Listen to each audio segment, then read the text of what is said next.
हाय मोदी जी नमस्ते।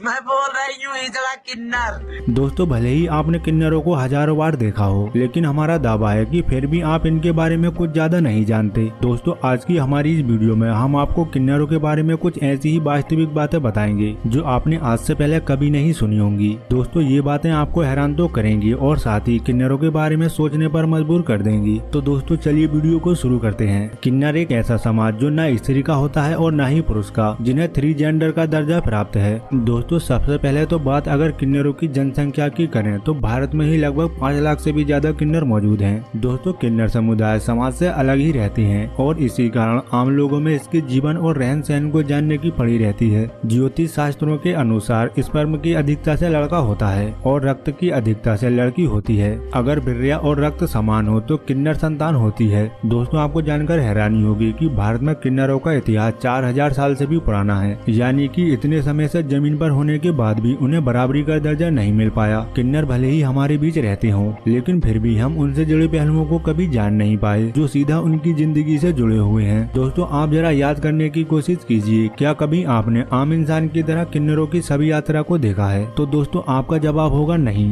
आखिर ऐसा क्यों? वो लोग भी तो इसी दुनिया में रहते हैं। तो दोस्तों, आपकी जानकारी के लिए बता दें, किन्नरों की भी सभी यात्रा निकाली जाती है, लेकिन रात में। जी हाँ, किन्नरों की सभी यात्राएं रात में ही निकाली जाती हैं ताकि उन्हें कोई आम इंसान ना देख ले। दोस्तों, इसका कारण ये है कि जब कोई आम इंसान किन्नर की सभी यात्रा को देख लेता है तो वह किन्नर दोबारा से किन्नर के रूप में ही जन्म लेता है। किन्नर कभी भी मुर्दों को जलाते नहीं बल्कि दफनाते हैं। जब किसी किन्नर की मौत हो जाती है तो पूरा किन्नर समाज 1 हफ्ते तक भूखा रहता है। किन्नर की मौत के बाद उसके सबको जूते और चप्पलों से भी पीटा जाता है। दोस्तों, ये भी इनकी एक परंपरा है। किसी किन्नर की मौत हो जाने पर बाकी किन्नर मातम नहीं बल्कि खुशी मनाते हैं। इनके यहाँ ऐसी मान्यता है कि किसी किन्नर की मृत्यु होने से उसे इस नरक के समान जीवन से मुक्ति मिली है। दोस्तों, क्या आप यकीन करेंगे कि किन्नरों की शादी भी होती है? इनकी शादी इनके अराबत देवता से होती है और वो भी मात्र 1 दिन के लिए, क्योंकि अगले ही दिन अराबत देवता की मौत हो जाती है और इसी के साथ इनका वैवाहिक जीवन खत्म हो जाता है। इसके बाद सभी किन्नर अपना मंगल सूत्र तोड़ देते हैं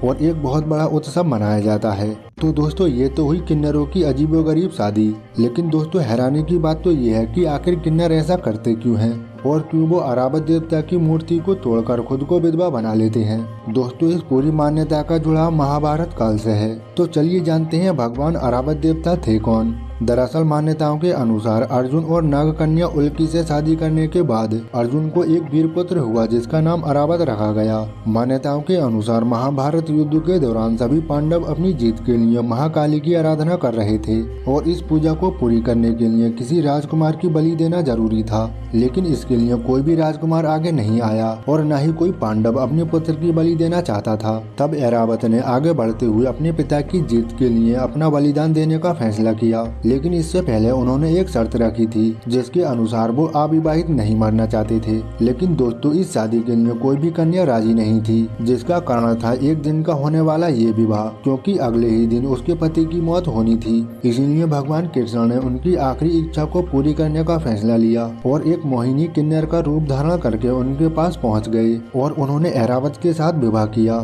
तो दोस्तों, यही कारण है कि किन्नर अगले ही दिन ऐरावत देवता की मूर्ति तोड़कर खुद को विधवा मान लेते हैं, क्योंकि ये परंपरा वहाँ से चली आ रही है। दोस्तों, आपको बता दें कि देश भर में हर साल किन्नरों की संख्या में 40 से 50 हजार की वृद्धि होती है। पूरे देश भर में तमाम किन्नरों में से 90% किन्नर ऐसे होते हैं जिन्हें किन्नर बनाया जाता है। वक्त के साथ किन्नर बिरादरी में वो लोग भी शामिल होते चले गए हैं जो जनाना भाव रखते हैं। इनकी दुनिया का एक खौफनाक सच ये भी है कि ये समाज कुछ ऐसे लड़कों की तलाश में रहता है जो खूबसूरत हो, जिनकी चाल ढाल थोड़ी कोमल हो और जो खूब पैसा कमाना चाहता हो। फिर ये समुदाय उनसे नजदीकियां बढ़ाता है और फिर वक्त आते ही उनके शरीर से वो अंग काट देता है, जिससे फिर कभी वो लड़का लड़का नहीं रहता। दोस्तों, किन्नर के समूह में जब भी कोई नया किन्नर आता है तो उसका बहुत भारी स्वागत किया जाता है। नाच गाने के साथ साथ दावत का भी इंतजाम किया जाता है। दोस्तों, किन्नर बाहर से बहुत खुश दिखते हैं, लेकिन असल जिंदगी में उनके बारे में जानने की कोशिश की जाए तो ये किन्नर बहुत ज्यादा दुखी होते हैं। दोस्तों, हमारे समाज में इनके कई सारे नाम होते हैं, जैसे किन्नर, हिजड़ा, छक्का और ना जाने क्या क्या नाम होते हैं। दोस्तों आम आदमी इनके पैसे मांगने पर ज्यादा विरोध नहीं करता और चुपचाप पैसे निकाल कर दे देता है, लेकिन ऐसा क्यों? क्योंकि बहुत से लोग ऐसा मानते हैं कि इनकी बद्दुआ नहीं लेनी चाहिए, पर क्यों नहीं लेनी चाहिए ये कोई नहीं बताता। सच्चाई तो ये है कि किसी को पता ही नहीं, लेकिन इसके बारे में भी आज हम आपको बताएंगे। दोस्तों किन्नरों की बद्दुआ इसलिए नहीं लेनी चाहिए क्योंकि ये बचपन से लेकर बड़े होने तक दुखी ही रहते हैं। ऐसे में दुखी दिल की दुआ और बद्दुआ लगना स्वाभाविक है। बता दें साल में एक बार किन्नर फेस्टिवल मनाया जाता है। दोस्तों किन्नर हमेशा खुशी में ही शामिल होते हैं। किन्नर ज्यादातर तभी दिखाई देते हैं जब घरों में कोई शुभ कार्य हो रहा हो, जैसे शादी होना या बच्चे का जन्म होना। ऐसे मौके पर किन्नर घरों में आते हैं और आशीर्वाद देते हैं और साथ ही दक्षिणा के रूप में कुछ पैसे भी लेकर जाते हैं। दोस्तों ऐसी मान्यता है कि किन्नरों की दुआ में बहुत ज्यादा ताकत होती है और किन्नरों को दान देना बड़े पुण्य का काम है। किन्नर की दुआ किसी भी व्यक्ति के बुरे समय को अच्छे में बदल सकती है। माना जाता है कि इन्हें भगवान श्री राम से वनवास के बाद वरदान प्राप्त है। दोस्तों कहा जाता है कि अगर आप धन की कमी से जूझ रहे हो तो किन्नर से 1 रुपए का सिक्का लेकर अपने पर्स में रखने से धन की कमी पूरी हो जाती है। दोस्तों बाकी आपकी किन्नरों के बारे में क्या राय है हमें कमेंट करके जरूर बताएं। जानकारी अच्छी लगी हो तो वीडियो को लाइक जरूर करें। इसी तरह की और वीडियो देखने के लिए हमारे चैनल को सब्सक्राइब भी जरूर कर लें।